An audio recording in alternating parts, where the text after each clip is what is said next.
ওং নমঃ শিবায়। অ্যাস্ট্রোমেধা চ্যানেলে আপনাদের সকলকে স্বাগত জানাই। বর্তমান সময়ে মীন রাশির একাদশপতি ও দ্বাদশপতি শনি কুম্ভ রাশিতে বক্রী হয়ে অবস্থান করছে। কুম্ভ রাশিতে শনি বক্রী হয়ে থাকবেন আগামী 15ই নভেম্বর পর্যন্ত। শনির এই বক্রী পরিভ্রমণকালে মীন রাশির জাতক জাতিকাদের ওপর কি প্রভাব পরিলক্ষিত হবে এবং এ সময়ে কি উপায় অবলম্বন করা উচিত, আজকের ভিডিওতে সে বিষয়ে আলোচনা করব। আপনার বার্থ চার্টে চন্দ্র যদি মীন রাশিতে অবস্থান করে, অর্থাৎ জন্মকালীন সময়ে চন্দ্র মীন রাশিতে অবস্থান করলে আপনার জন্মরাশি হবে মীন রাশি এবং আজকের এই প্রেডিকশন থাকবে আপনার জন্য।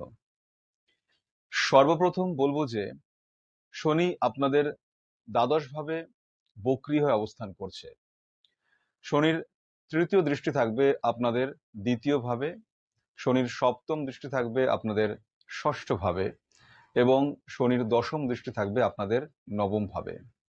সুতরাং এই সময়ে আপনাদের দ্বাদশ ভাব, দ্বিতীয় ভাব এবং ষষ্ঠ ও নবম ভাব, এই চারটি ভাব অ্যাক্টিভেটেড বা সক্রিয় থাকবে। গোচরে বা ট্রানজিটের সময় শনি যখন দ্বাদশ ভাবে অবস্থান করে তখন শনি জেনারেলি কি ধরনের ফল দান করে থাকে সে বিষয়ে ফলদীপিকা গ্রন্থে বলা হয়েছে, engagement in a business bringing no gains, losses of wealth through enemies, and sickness to wife and son। অর্থাৎ দ্বাদশে বক্রী হয়ে অবস্থান করার সময় শনি ওভারঅল একটু আনপ্লেজেন্ট ইভেন্টস দিতে পারে বলেই মনে হচ্ছে। একাদশপতি ও দ্বাদশপতি শনি আপনাদের দ্বাদশেই অবস্থান করছে বক্রী হয়ে, সুতরাং দ্বাদশ ভাবটা এখন অত্যন্ত সক্রিয় অবস্থায় রয়েছে। প্রথমেই বলবো যে এখন আপনার নিজের হেলথের দিকে নজর দেওয়া প্রয়োজন। একটা রুটিন লাইফ মেনটেন করা উচিত। ঘুম থেকে ওঠা, খাওয়া দাওয়া করা, বিশ্রাম নেওয়া, এই সব কিছুই ঠিকঠাক ভাবে করা উচিত। যদি লাইফস্টাইল ঠিক না থাকে তাহলে হেলথ ইস্যুস তৈরি হতে পারে। হেলথ নিয়ে এখন কোনো অবহেলা করা যাবে না।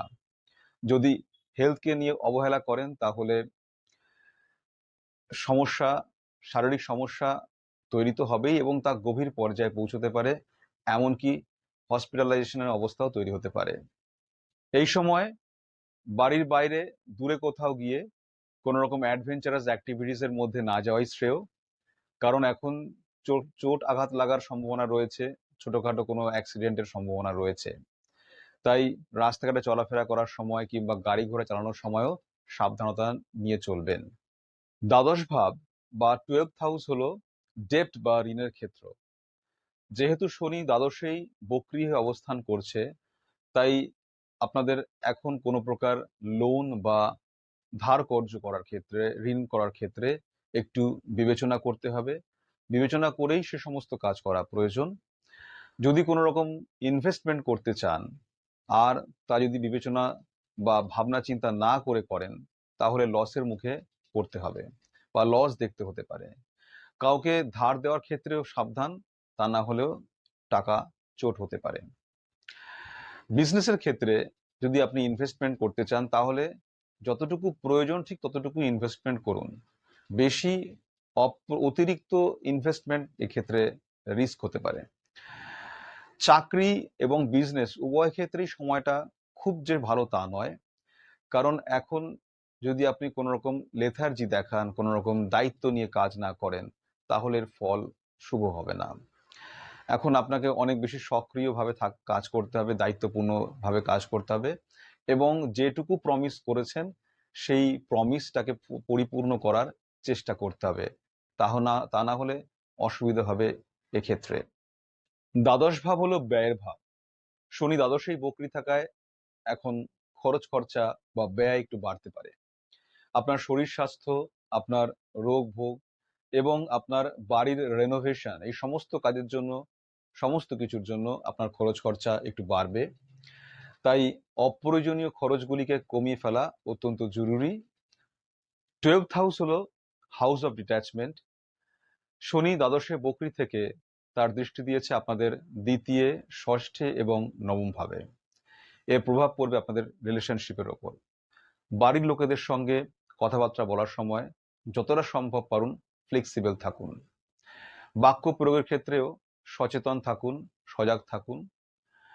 এই সময় যদি বাক্য প্রয়োগের ক্ষেত্রে কোনো রকম অসংলগ্নতা বা অসংযম থাকে, তাহলে তার প্রভাব পড়বে আপনাদের সম্পর্কের মধ্যে। এতে আপনার প্রিয়জন আপনার থেকে দূরে যেতে পারে, আপনাদের মধ্যে দূরত্ব তৈরি হতে পারে। এর দরুন আপনাকে একটা লোনলিনেস বা একাকিত্বের মধ্যে কাটাতে হতে পারে। যদি সম্পর্ক খুব গুরুতরভাবে আঘাতপ্রাপ্ত হয়, তাহলে একটা পার্মানেন্ট ডিস্টেন্স তৈরি হতে পারে। ম্যারিড লাইফের দিকে এখন একটু মনোযোগ দেওয়া দরকার। স্বামী স্ত্রীর সম্পর্কের মধ্যে একটা ফ্লেক্সিবিলিটি, একটা সেন্সিটিভিটি বা সংবেদনশীলতা নিয়ে চলা উচিত। যদি কোনো প্রকার সমস্যা তৈরি হয়, তাহলে মুখোমুখি বসে আলোচনার মধ্যে দিয়ে তা ঠিক করে নেওয়া উচিত। তা না হলে সমস্যা কোনো গম্ভীর পর্যায়ে পৌঁছতে পারে। ছাত্রছাত্রী বা স্টুডেন্টদের জন্য এই সময়টা একেবারেই শুভ নয়।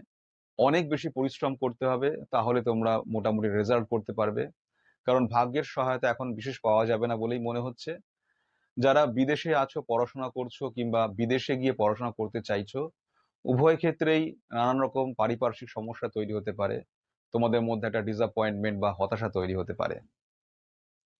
আপনারা যারা মীন রাশির জাতক জাতিকা, এই সময়ে এখন আপনাদের শনির 7.5 ফার্স্ট ফেজ চলছে। তাই প্রায় সময় আপনাদের মনের মধ্যে একটা অস্বস্তির ভাব লেগে থাকবে। পারিপার্শ্বিক নানা কারণ এবং ব্যক্তিগত নানান কারণে আপনাদের মানসিক শান্তি মাঝে মাঝে বিঘ্নিত হবে। শরীর স্বাস্থ্য, অর্থ সম্পদ, সম্পর্ক প্রভৃতি নানা কারণ থাকবে আপনাদের মানসিক দুশ্চিন্তার পেছনে। 7.5 মধ্যে শনি যখন দ্বাদশে বক্রী হয়েছে, তখন উপায় হিসেবে আপনারা প্রত্যেক দিন ওম নমঃ শিবায় মন্ত্র জপ করে শিবলিঙ্গে জলদান করুন এবং শিব সংকল্প করুন। রুদ্রাক্ষ ধারণ করুন। 5মুখী, 6মুখী বা 7মুখী রুদ্রাক্ষ পড়তে পারেন ও সাধ্য মতন দরিদ্র মানুষদেরকে সাহায্য করুন। এই সমস্ত কিছুই আপনাদের জন্য মঙ্গলদায়ক হবে। অন্তিমে বলবো যে গ্রহরাজ শনিদেব আপনাদের জীবনকে মঙ্গলময় করে তুলুক, এই প্রার্থনা জানিয়েই আজকের ভিডিও এখানে শেষ করছি। নমস্কার।